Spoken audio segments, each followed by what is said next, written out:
Hey, I'll see you on tour in Las Vegas, Chicago, and Grand Rapids. In Chicago, it's stand-up and a live panel show. Go to jimmydore.com for a link for tickets, and make sure you go to jimmydore.com. The official story about the shooter, Matt Walsh tweets this out. He says, a random 20-year-old acting completely alone walked within 150 yards of a presidential campaign rally with a rifle. Climbed onto a rooftop in full view of Secret Service snipers, set up his shot, and fired without anyone intervening and with no help from anyone. Also, everybody, all the regular people there for the rally saw the guy minutes before it happened and were screaming for the cops. There was reports in the AP that a cop climbed up that ladder, saw him, and then climbed back down. Why wouldn't you, first of all, if the cop sees a shooter on a roof, aren't you supposed to go code red, get the president off the stage into your radio? It's two, why wouldn't you pull your gun out and shoot that guy? Why would you climb back down the ladder and leave the guy up there to shoot the president? This 20-year-old is also so politically radical as to attempt an assassination, and yet not radical enough to have ever posted any political writings or commentary on any social media site ever in his life. So Kurt was saying this sounds like MK Ultra. Like this sounds like something they got to him. This was the first thing I said. I said they found some mental defective and they encouraged him to do something he normally wouldn't do. And Kurt went the extra mile and said it was MK Ultra style mind control stuff. I'm sure they only did the MK Ultra mind control from the 50s to the 70s. I'm sure they stopped. He also wrote no manifesto and left behind no indication about why he did it. The perfect patsy. His last and only political act before attempting to kill the Republican candidate was to register as a Republican. You must believe this and ask no questions about it, or else you are a conspiracy theorist. And one thing we know about assassination attempts is that there's never any conspiring involved.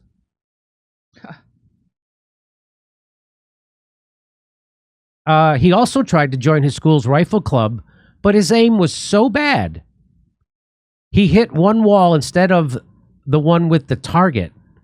So yeah, definitely the man to attempt a hit job.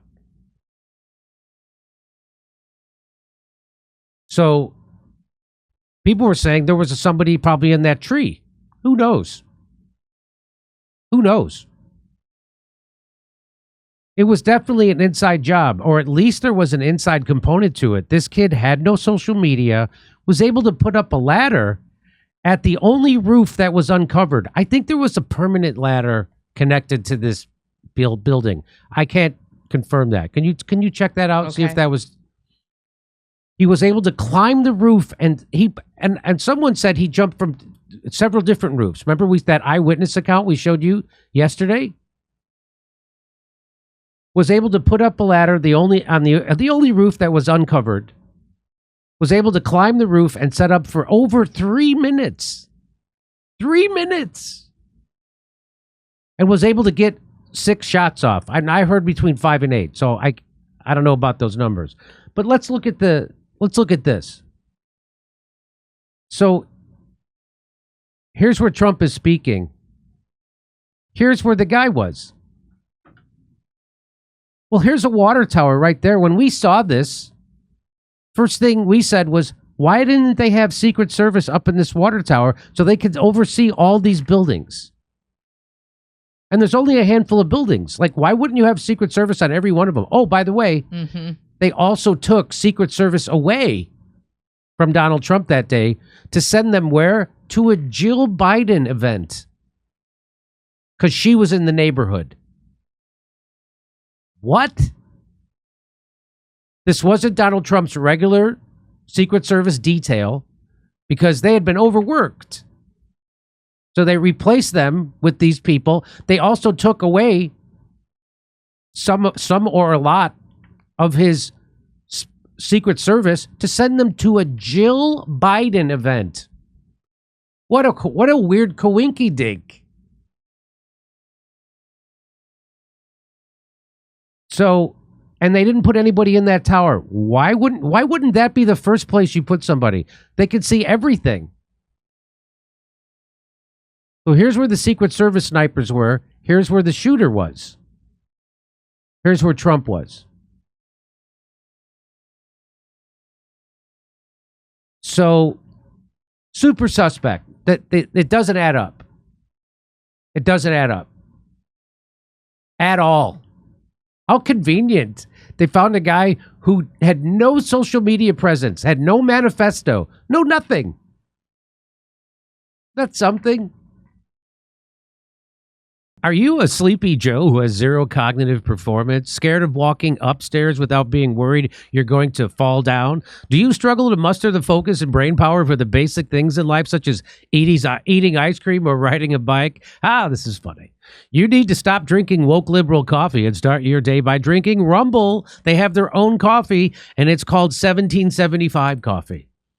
Never mind that it will be the best tasting coffee you ever had in your life, it's seriously good. It's also ethically sourced from a family farm in the high altitude mountains of Bolivia. That's nice. So instead of waking up tomorrow morning and drinking your mold infested, big corporation owned woke ideology coffee that is probably making you sick from pesticides that it's sprayed with, try Rumble's 1775 coffee. Support freedom of speech and build a parallel economy that actually values you. You can do a lot just by drinking coffee. Go to 1775coffee.com. That's 1775coffee.com right now and pick up your first bag. Use the code DORE, that's DORE, to save 10% off your first order. Steph's favorite is the dark roast, just like her. You won't regret it for a moment. Level up your morning routine with a bag of 1775 coffee and sleep well at night knowing that your hard-earned dollars are going towards supporting freedom-loving creators like me on Rumble and not the woke mob. Hey, I'll see you on tour in Las Vegas, Chicago, and Grand Rapids. In Chicago, it's stand-up and a live panel show. Go to jimmydore.com for a link for tickets and make sure you go to jimmydore.com.